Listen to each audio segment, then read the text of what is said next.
Hey guys, it's Celine. Yes, I'm laughing because I'm going to actually pull a card from my little Tarot de Marseille, this one,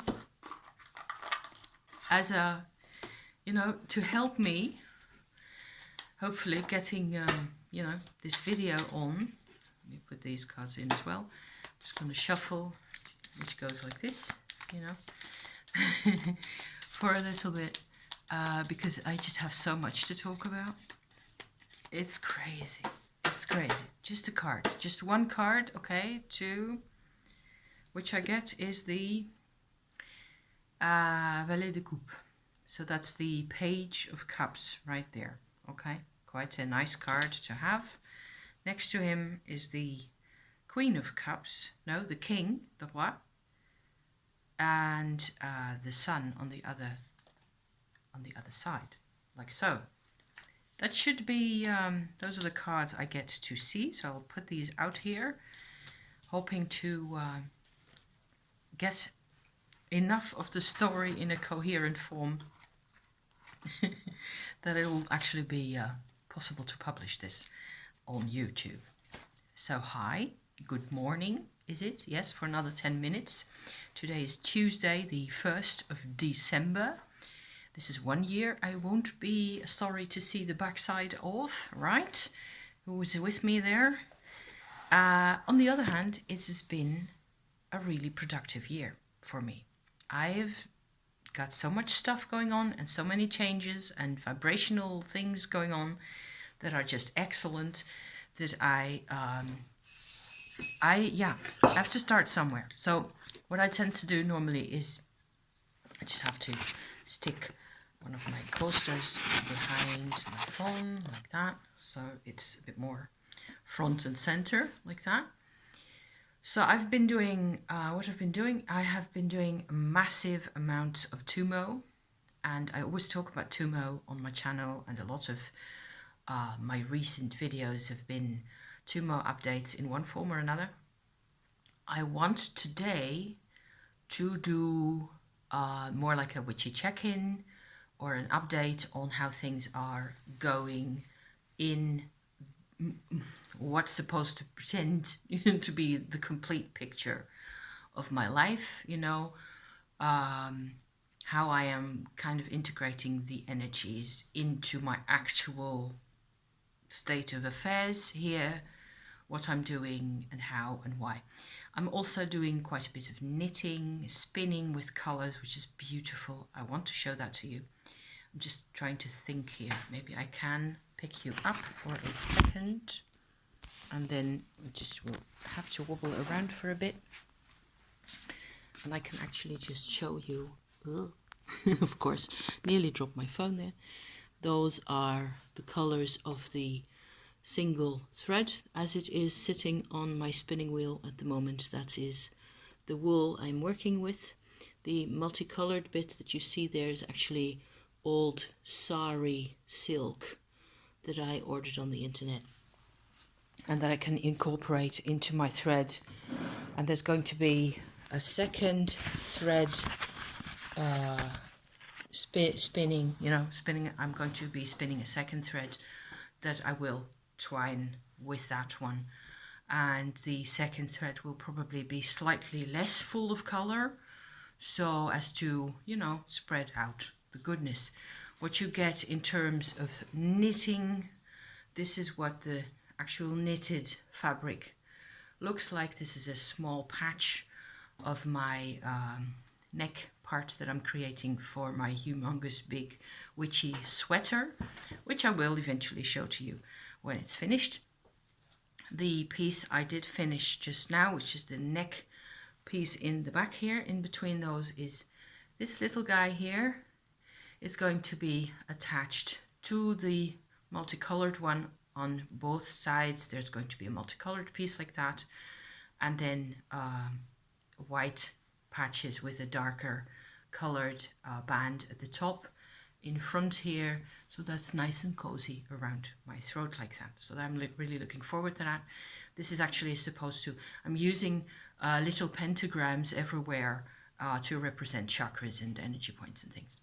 So because there is a connection to the energy work and this for me. So I am wondering now whether the Sun card isn't also a reference to all the chakra business, because what I've done so far, I think what I've talked about to you guys is I did go into last week and the week before into the whole heart chakra operation with Tummo, where what I did is I sort of got, what I still like to call a realignment going for my heart chakra. And in terms of experience, the crucial word of this whole video, this whole experience, the whole deal that it is at the moment for me is experience. The actual way life hits me, right, is changing. So that's like really hard to put into words. I'm doing it. I'm also writing, putting things into words, putting things, pictures together and stuff like that in order to attempt to, express it and share it, because I think it's a big part of this whole process. Is also as a Westerner, as a Western European person, and with the heritage that I've got in terms of where I come from and all that, it is really what I do need to do. I do need to find the words, sort of weave again a new life out of all these experiences, right? Which is what is useful and great about having massive transformational vibrational experiences, is then afterwards to sit down and write about it and write poetry or make music or whatever it is that you do. For me, it's at the moment, it's knitting. Who would have thought? I just think it's hysterical in one way, So fun is being had. Yes. I have to go back a couple of steps because it's going really fast. I don't know about you guys, but for me, the changes, the personal, vibrational and emotional things that are happening is like the beginning of each day is different from 12 hours later. Everything's just it's such a labyrinth of things going on at the same time.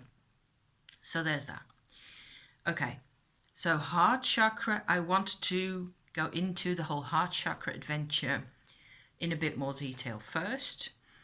I will potentially pause this video and get me another glass of water at some point, because I'm not going to last forever in this at this rate.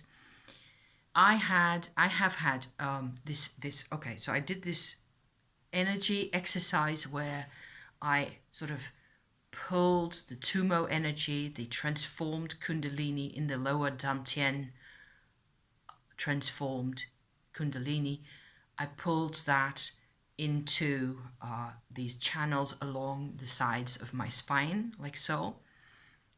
And then I found out that if you don't know what I'm talking about, there's playlists, okay, in the channel about Tummo and all that. Also, the recent stuff is in there. If you want to, feel free. It's all there for for free to sample and to see what of this material is really of interest to you. What happened, what I didn't really see coming, but it was like a massive gift from the universe, is that I actually can see inside. It's not like seeing with these eyes. It's seeing inside what my chakras are doing. They're there. There's actually a thing called a chakra, and there's in particular a thing called the heart chakra. As I was writing about this yesterday, also because I'm trying all these different ways of expression to, find ways to communicate about this, because it's really nice. It's massively interesting and huge to be a part of this type of change and this type of process. I have to talk about it, okay? That's why I'm here.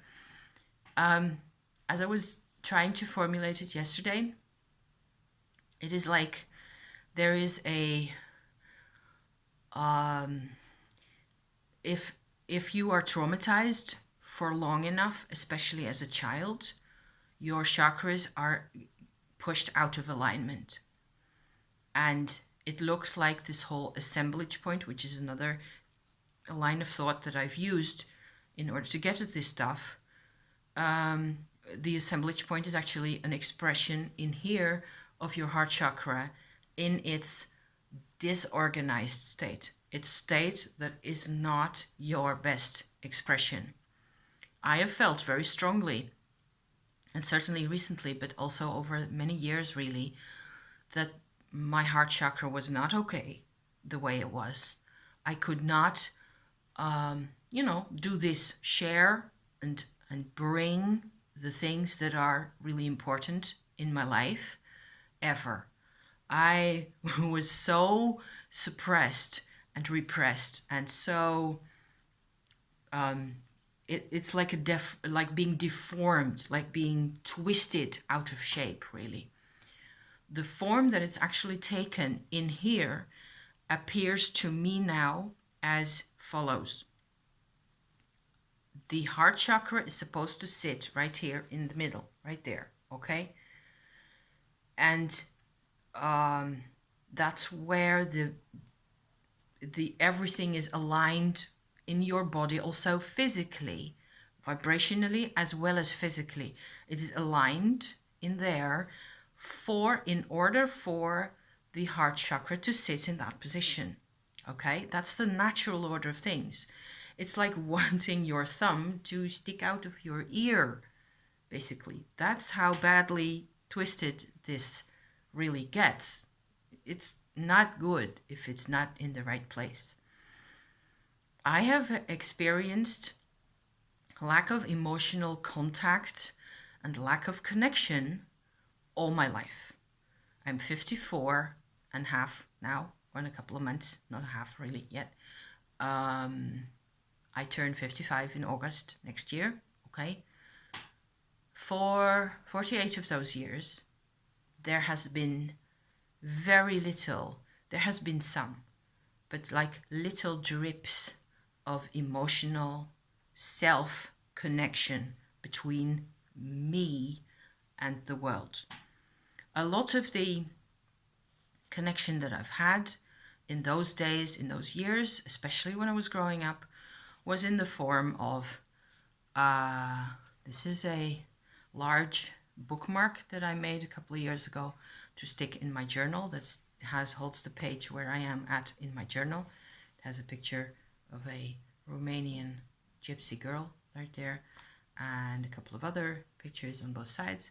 This is what my life was like, in terms of what I experienced, what I felt, what I could do, what I could be. It was bits of color sort of glued together in a fashion that I found more or less pleasing to the eye. That was it. This girl I printed out on my printer and I put in here because I like her expression, and she's she's just really herself. There's all those possible emotions in her face. You could imagine her bursting into tears anytime, or having a massive angry tantrum, or break in a big smile. It's all there. So that's why I chose this photograph, which I just found on the internet, to put on my bookmark, and I see it every day, or nearly. For me, there was no realness. I was not really human. And there's lots of people who go through similar experiences, whether it's autism or another type of narcissism, another type of diagnosis that you get thrown into, that people get thrown into. I don't think that's really all that helpful, because the diagnosis would only be helpful if then afterwards you're immediately offered actual plans and actual support mechanisms, for you to improve on the things.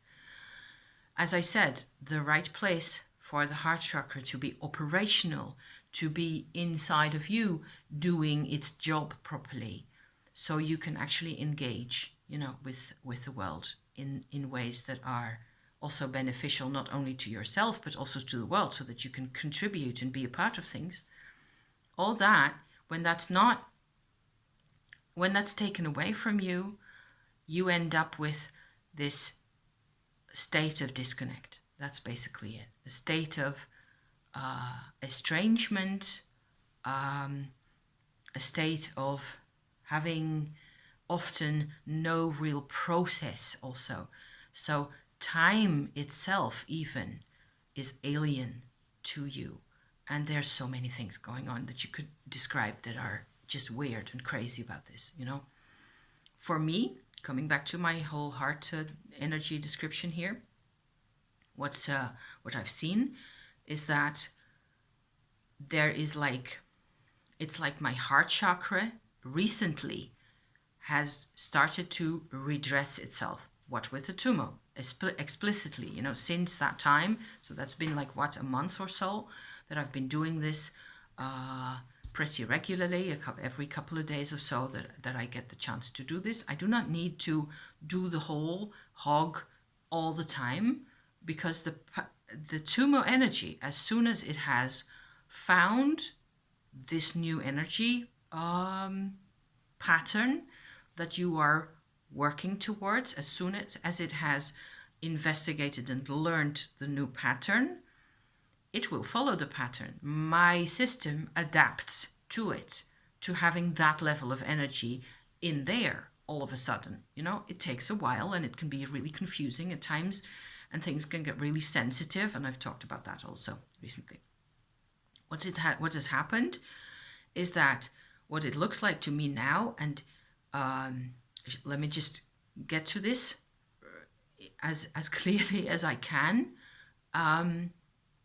It is like I have two heart chakras now, and they're connected at the base, at the where my spine is, my spinal, my vertebrae in the back of right there. They're connected there, and they're connected also at the outer ends. That is the old situation, or the intermediary situation, if you like, where there is like a little heart chakra shifted and crushed to the side and flattened like that. That used to be my old heart chakra. And now what tends to happen is I tend to reconnect like this with that same area. What happens when the heart energy is manifested like this, it becomes a circle. So it does not connect with anything outside itself. I don't know if this is any use to anybody. What I'm trying to do constantly is, with my Tummo, with my other, everything I do basically, even with my knitting, is to let them separate, so that the old chakra shape that is in my system, that my whole body is organized around, basically, what with having done it this way for half a century, I want that to grow down.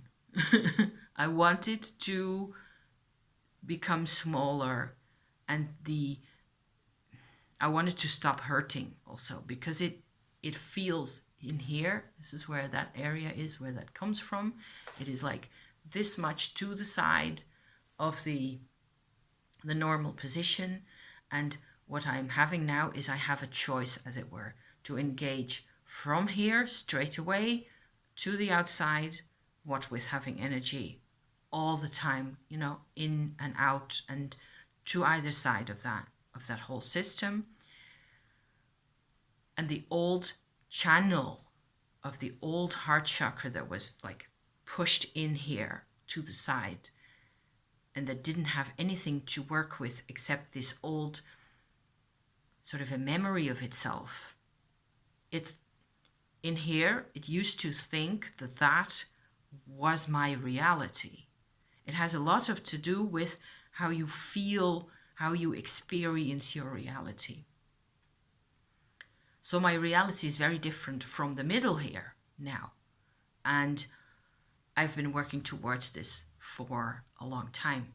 So what with having done Tummo all this year, having done Shakti energy work, all of 2019 and so on and so forth, you know. And before that, I cannot see how you can do this work without really also taking the time to write things down again, you know, to make sense of things for yourself. You have to also really pay attention to where the resistance lies. And that is actually what is my most recent development now, actually from yesterday and today, I think. In terms of energy, I noticed that Tummo energy, even though lots of people are kind of afraid of Kundalini energy, and it is mostly, I think, a question of not knowing enough about it and not being allowed. There is, when it comes to this kind of practice, I believe the time has come for us to do this ourselves. I do not, other than in a very remote past lives kind of a context, have any direct access to a lineage, a ritual, or any other similar context for my Tummo practice. I just went ahead and did it. Because what with the internet, you can nowadays. You can't just go there, pick up what you need. It's free, you know. You can just go. It's actually really free. It's not only, you don't have to pay for it in terms of money, you also do not have to necessarily pay for it in terms of surrendering yourself to a guru or a yogi or some other person of that nature. I suppose it's a lot of that is about your own personal choice. It's what depends what you feel comfortable with. I have never felt comfortable with gurus or people trying to organize my stuff for me, you know. I don't suppose I trusted them ever really, you know, enough to let them have access at me, really. It was to a very large extent not even a matter of having the choice to trust. And I think that's really important in our day and age with for like hundreds of thousands of people out there. It is easy to expect somebody to trust the lineage, the ritual, the catechism, whatever it is. If they already, it means that you're expecting the, student or whatever it is, to have enough self-awareness to surrender that part of themselves to the lineage, to the system, to the thought processes, to the meditation. You're presupposing that person to have sufficient access to self, you know, so that they actually know what it is that they're surrendering to, or at least they can feel it, and they're comfortable doing that. I think, certainly for my case, I was not there. I was not there to make the choice, ever. And okay, so I didn't trust anybody, but I had a proper good reason not to do that. What with my parents and all that, you know. But it wasn't really about my refusing to trust or refusing to choose whatever was given to me. I didn't have the self-reliance, the self-manifested real self-energy at such a level that I could actually make that choice. I never made a choice to do or not to do. There was no choice. And I think that's something that happens way more often out there. What if you do not really have a choice? Everybody is blaming me for, you know, they used to in the old days. And only now do I understand more or less the mechanism of what was going on. Because now I am getting to levels of where my self is actually here. And so this is all very interesting if you're interested in what the self really is. What is the relationship between what we experience as our self, our bodies, our souls, and all the rest of it? How does that really work? What is incarnation? What is that thing? What makes you sit there? What is it that got you here? I think those questions are endlessly fascinating, and I can just drool over those types of intel forever. I'm not done thinking about this and wondering and investigating. So in the course of my Tummo work, which I still do and keep doing more or less regularly, basically in the morning when I'm awake but not gotten out of bed yet, my body is completely relaxed. It's the best state vibrationally for me to be working with those energies. I just have the Kundalini available and there's no blockages or anything stopping me. I'm noticing, and this is another next step in my own personal story here, I'm noticing each and every time that there is levels of resistance somewhere. I noticed this last week also, and this was another more or less emotional kind of a level of things where it was at. I think it had to do with my mother again, who passed away 25 years ago. Made a video about that also. And for a little while, it was really hard for me to get Tummo going. And because my whole belly was unhappy and there was anger there and there was a sense of, real sorrow over the life that my mother had had and so on and so forth. I needed to work through those emotions, yes. I needed to also realize at some point that there was actual, not at those 3 points that I pointed out that I called the checkpoints in that video, which I will also put in the description for because it's relevant to this bit here. There's points that are really low down by in the lowest area of your spine, really, that are actually more or less connected to the chemistry in your body also, where the Kundalini energy can be stopped, can be diverted and shunted off to other areas. This was much higher up in my belly. It was much more in my emotional realm, actually, that I was kind of halting my own Tummo, my own Kundalini energy. And if I just have this resistance, if I have this sense of I am being, I'm in pain over something, and that's just bothering me too much, there will be an immediate sense of, okay, so that's the end for the Kundalini energy at that point. And only if we realize what's going on, only if we really notice, oh, hey, well, I've actually gone through this thing now. I've spent a couple of days working with this stuff and looking at my, how I look at things nowadays. And it's, all this is 25 years ago regarding my mother and so on and so forth. So I have to get to a level of closure, also vibrationally.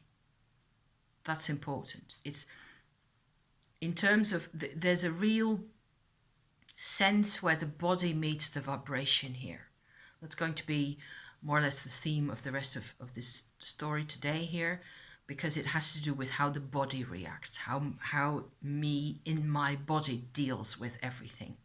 So if I get to this level of closure, I can also more or less make myself step into the closure zone, so to speak. So that it's a subtle process, and it may take a while for you to, figure out exactly where that is and how it feels and whether it's okay, or whether maybe you need another couple of days. Or this is like Tummo 201, where you have to figure out, still inside your body, still in here, where you're at, and what's supposed to be happening from here on out, whether you're ready to move on or maybe not. So as soon as I got this figured out and sort of decided for myself, okay, so I can feel miserable about this whole thing, about my parents and all the injustice of it all, going generations back in time, 3, 4, 5 generations back, it's all difficult, and everybody's been suffering and wrestling with things for so long, and it's just been centuries really of what human nature and war and things beyond bearing. At some point I have to just draw a line. I have to say, okay, so now I have done enough with this for now. And it doesn't mean that it becomes completely irrelevant, and that closure actually means completely into oblivion. That's not what I'm saying. I'm saying that I'm choosing to have my Tummo again, to have my energy back at my own disposal, to become active again, instead of only receptive for this whole backstory business, all the history.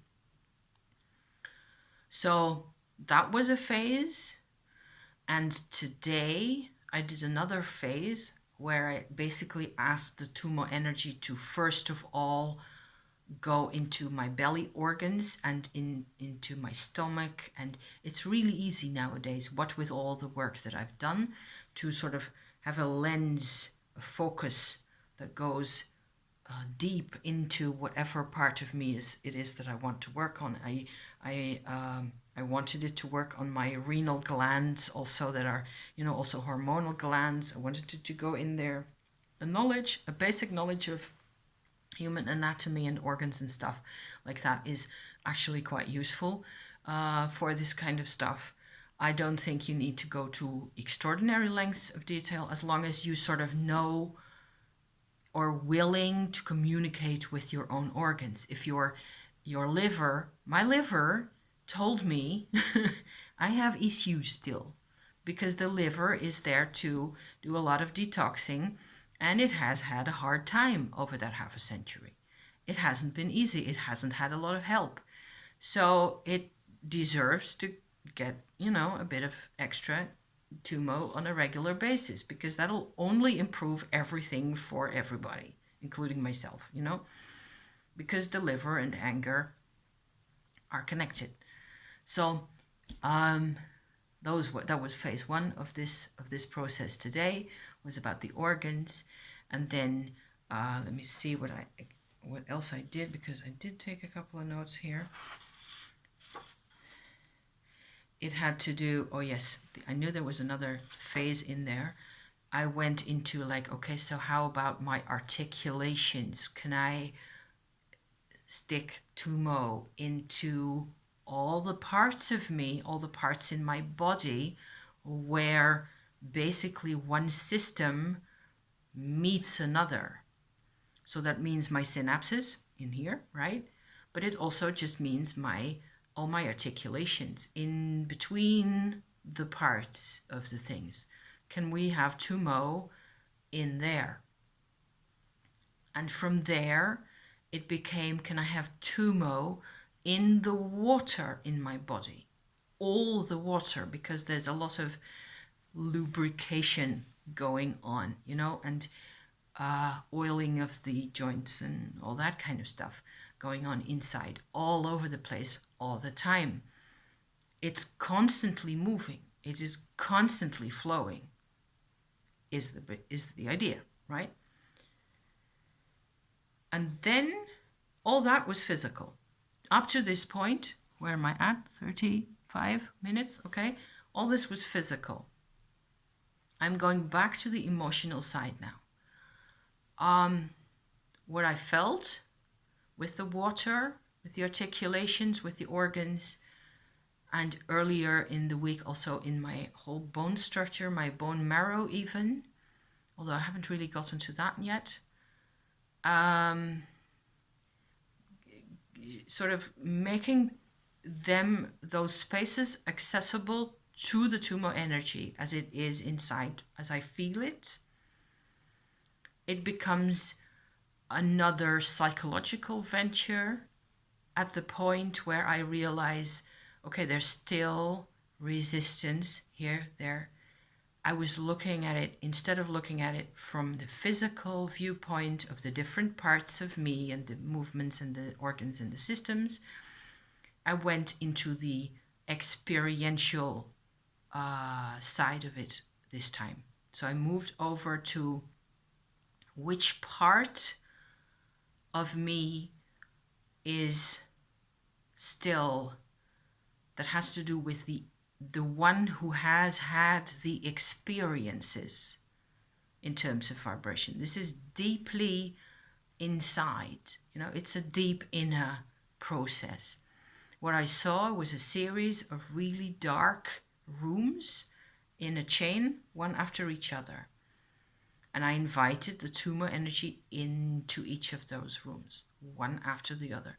Each of them is a self, sort of a shell, if you like, of myself, each dark room.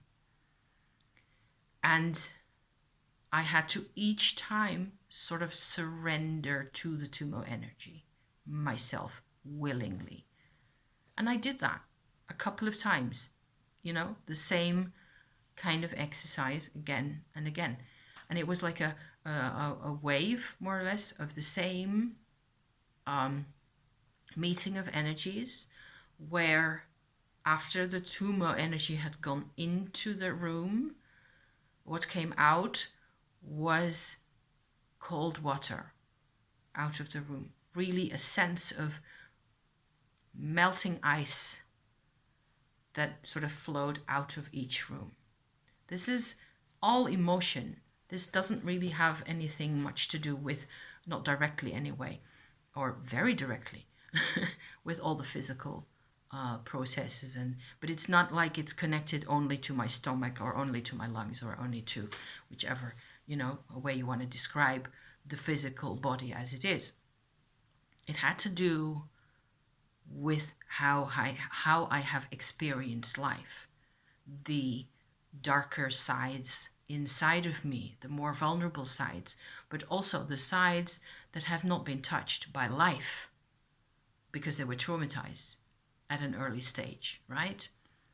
So I think this is like quite advanced for a while after this.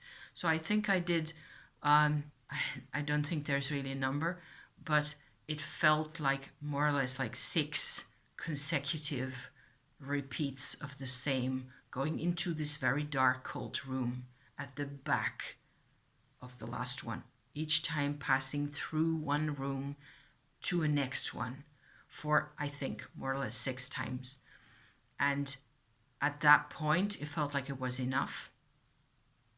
And I may continue doing this. I don't know, maybe it'll need another session, maybe it'll need another dozen sessions of the same nature because what is experience? I suppose really experience is endless, or at least it looks like that from the perspective in the body, right? It feels, but what it feels like afterwards is that you warmed up really well, and you cannot really compare. It feels like sitting close to the fireplace with the wood fire burning, finally, It feels like getting a hot drink when you're coming in out of the cold and things like that.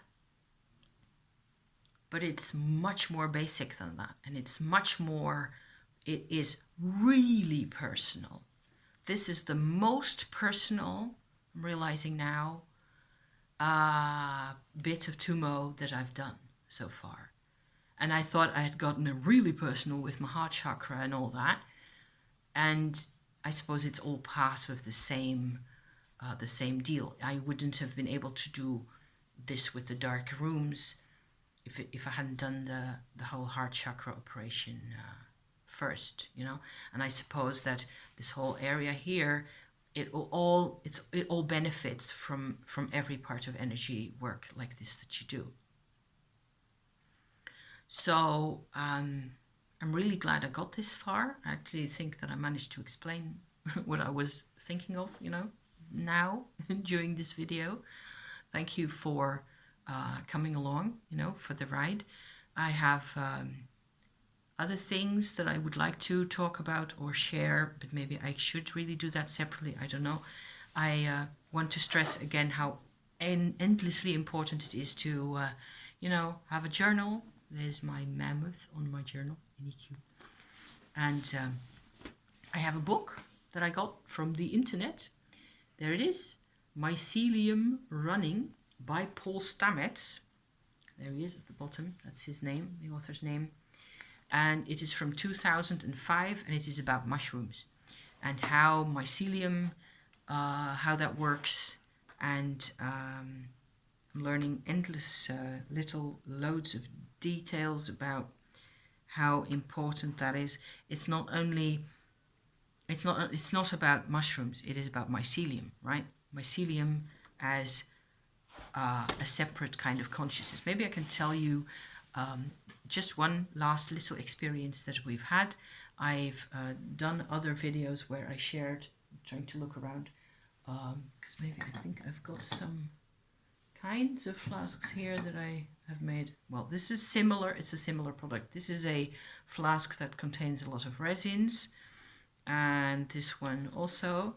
And I've made these flasks. These contain beeswax and coconut oil, and in them are things that have a particular natural vibration. So often resins and herbs, and also mushrooms. I've made these with Amanita mushrooms, 3 types.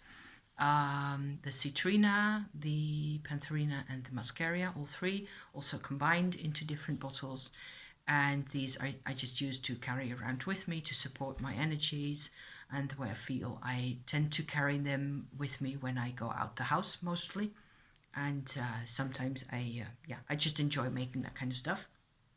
We did one other sort of a feeling exercise with an actual live mushroom in the forest, which is the best way to, of course, access those, to make contact with those vibrations and to investigate the nature of what the mushroom can tell you about at a particular point, is when you've already been in the forest for an hour or more, and you know, got lots of oxygen in your brain and you're nice and chilled out and so on.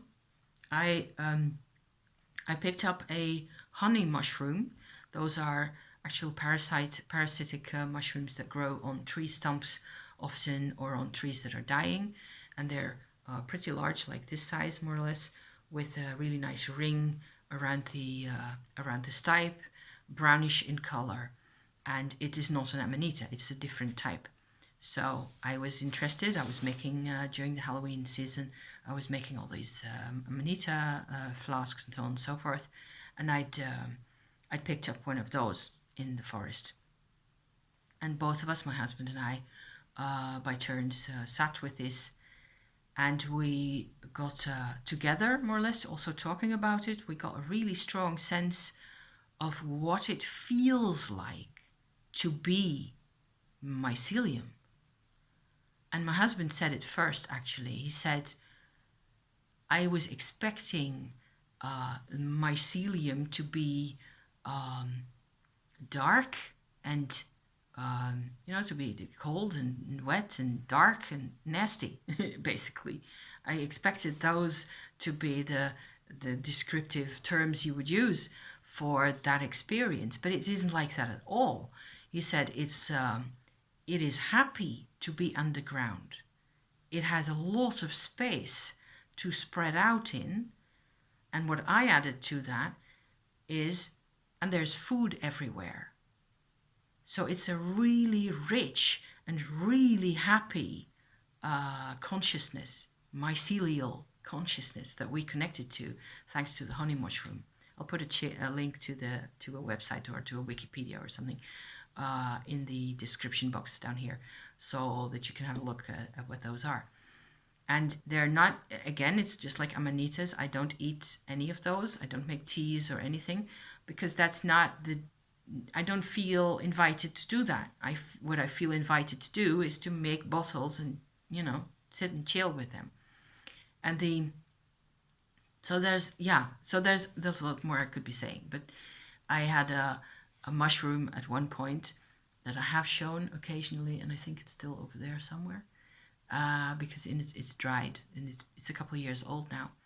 It is a really crazy type mushroom. I have a photograph. I can show you the photograph. I can actually do that. This is a honey mushroom in its dried state. Can you see that? That's from my printed page here. That has the normal stipe, the normal mushroom cap like that. The little skirt around the stipe is gone here. But on top of it sits an upside down version of the cap. And this is what it used to look like in its group when it was still attached to the tree. Can you see that there's an upside down hood cap, mushroom cap, sitting there on top of the other with its attendant little stipe coming out and just sticking up into the air like that, like a little dicky. See? I'm going to put these together. This is the same shroom. This is the shroom that I actually pulled out of its group at some point in 2019 because they were going to cut down the tree anyway. And I just picked it up basically and took it home. Or it may have been in 2018. Afterwards, they cut down the tree because it was a massive, humongous willow tree. And what with the parasites and the parasitic growth down there, it was going to fall over in a storm. And storms we do have in the Netherlands. Not that much, but they can hit pretty hard. So I understand that they took away the tree.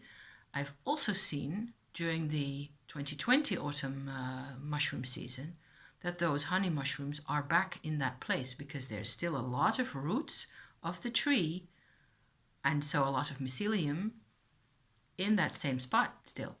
So I've only seen a couple of honey mushrooms on one side of this, what's left of the stump right there under the grass, and not in exactly the location that this little guy was in, this weirdo guy with his...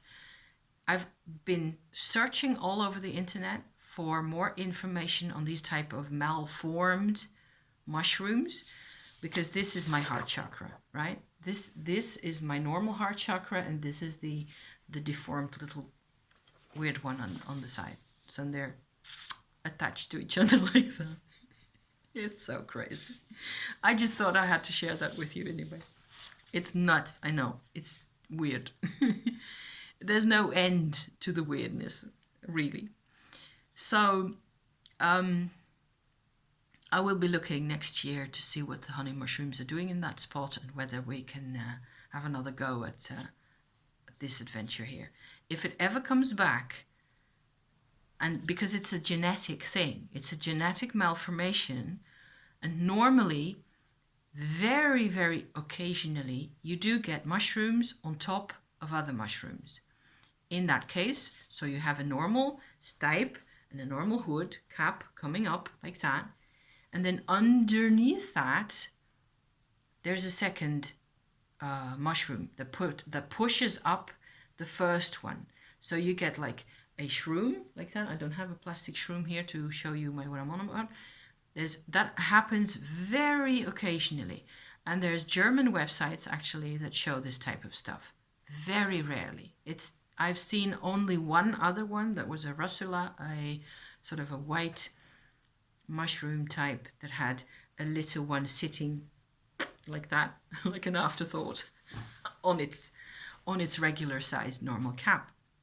What happens in that case is that first there's the little one coming up, and there's some genetic weirdness, some discord, bling, going on in there, and it's connected. It's not a separate entity from the other one, and the other one comes up later afterwards and pushes up the little one with it, and so you get this shroom with a little one sitting on there like a little crazy thing. This is more or less the same process, except that it's actually like a twin thing going on. And there's a twin. This mushroom has been so symbolic for both my husband and I, what with my husband having a vanished twin syndrome and all that.